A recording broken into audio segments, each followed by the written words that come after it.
timeless voices of the eternal church.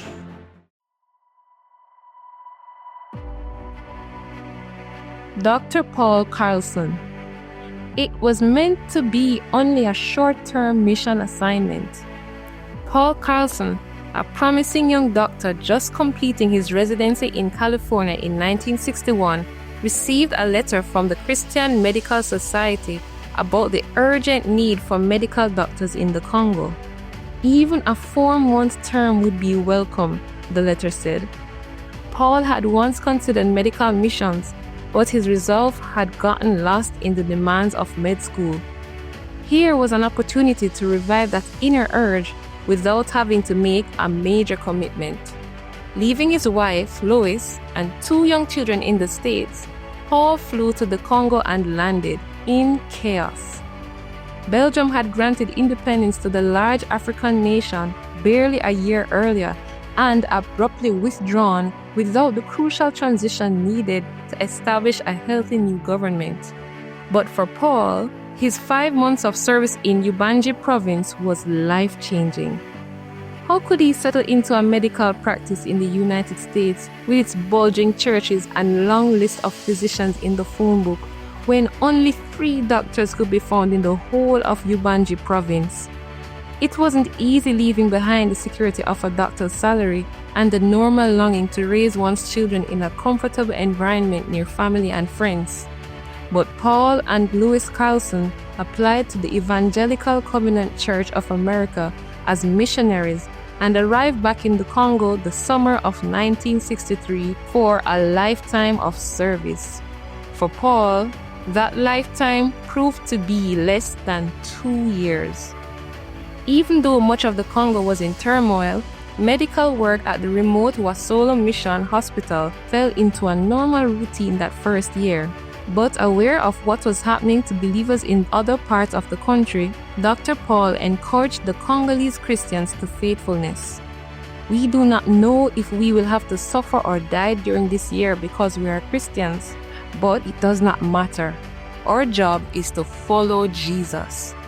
By August 1964, the Simba rebels were pushing towards Wasolo in the forgotten corner of northern Congo.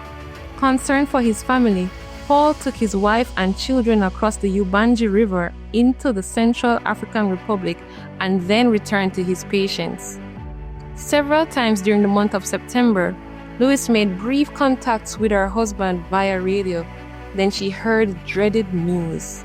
Paul and 3 Catholic priests had been taken captive by the rebels.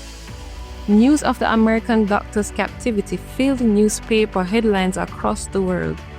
Unwilling to have their captive portrayed as a martyr, the rebels released a report that a Major Carlson had been arrested and would be tried as a spy. For 3 tense months, threats of a rescue invasion kept the Simba rebels on edge. In Stanleyville, Paul Carlson was marched to a public square day after day and threatened with execution, then returned to the hotel that had been turned into a jail. His fellow prisoners included another American missionary, Charles Davis, 5 U.S. diplomats, and 2 American relief workers, as well as other foreign captives. On Tuesday, November 24, prisoners and rebels alike were awakened by the roar of plane engines. The risky invasion had begun. "Outside! Outside!" screamed the rebels, herding their hostages into the streets, hoping to use the prisoners as a shield. Hearing machine guns and rifles fire, Paul and his fellow captives dropped to the ground. Then suddenly, the gunfire stopped. "Run for it!" someone yelled. Paul and Charles scrambled to their feet and ran towards a nearby house surrounded by a stone wall.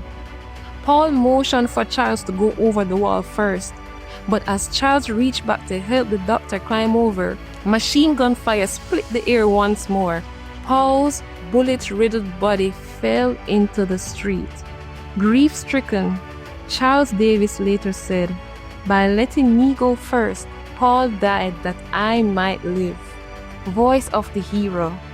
My friends, if today you are not willing to suffer for Jesus, Do not partake of the elements.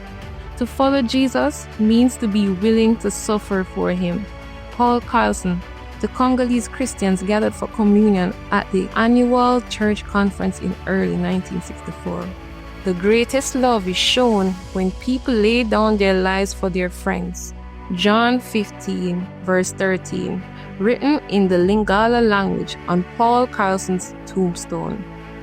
Reading from the complete book of Christian heroes, over 200 stories of courageous people who suffered for Jesus, compiled by Dave and Nita Jackson. This is the Eternal Church of Jesus Christ, the record.